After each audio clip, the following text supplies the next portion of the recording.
Երբեմն, երբ որ մենք փորձում ենք հասկանալ դիմացինի պահվածքը, խոսքերի հետևում ընկած դրդապատճառները, կամ փորձում ենք մոդելավորել, մոտավորապես հասկանալ, թե որ դեպքում մարդը դիմացինին ինչպես կպահի, կարձագանքի, երբ որ մենք այսպես ասենք կամ այնպես վարվենք, ինչպես մեր հարազատը կզգա իրան եւ այլն, մենք այս բոլոր դեպքերում ինչ ենք անում։ Մենք փորձում ենք գիտակցաբար մեր ունեցած պատկերացումները այդ մարդու կամ մարդկանց մասին հավաքել մեկտեղ, փոխաբերական իմաստով հավաքել։ Եվ դրա հիման վրա, այդ ողջ տեղեկույթի հիման վրա փորձում ենք կանխատեսել, կանխագուշակել կամ էլ որոշ դեպքերում, թե ինչ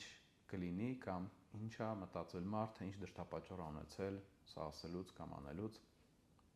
թվարկած ինչ որ ասեցի։ Նման դեպքերում շատ կարևոր է հիշել, որ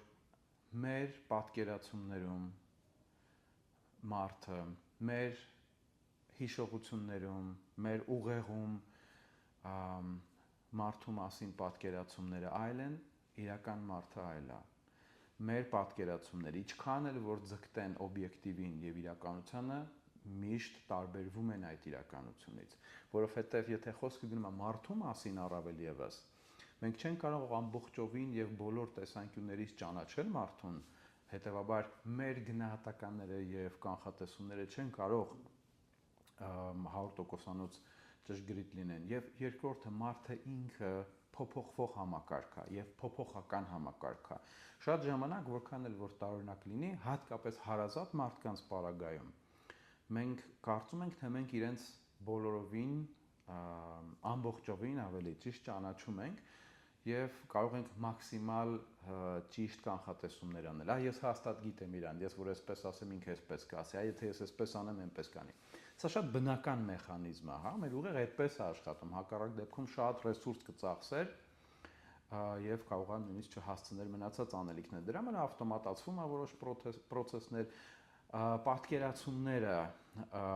ընդհանրացվում են շատ ժամանակ,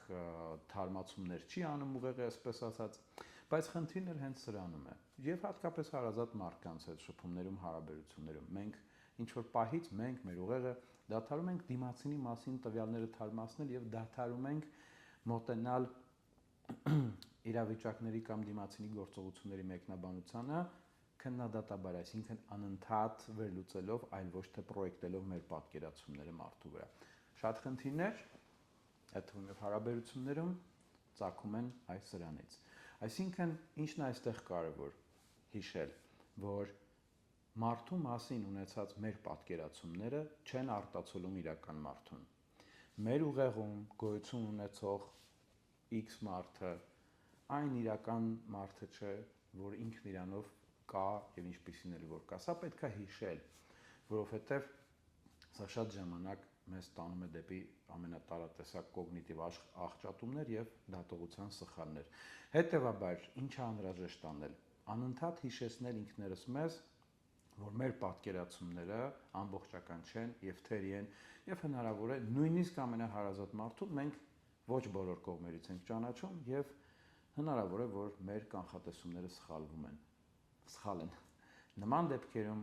լավագույն բանը, որ մենք կարող ենք անել, միշտ ունենալ այս այլընտրանքային մեկնաբանությունները,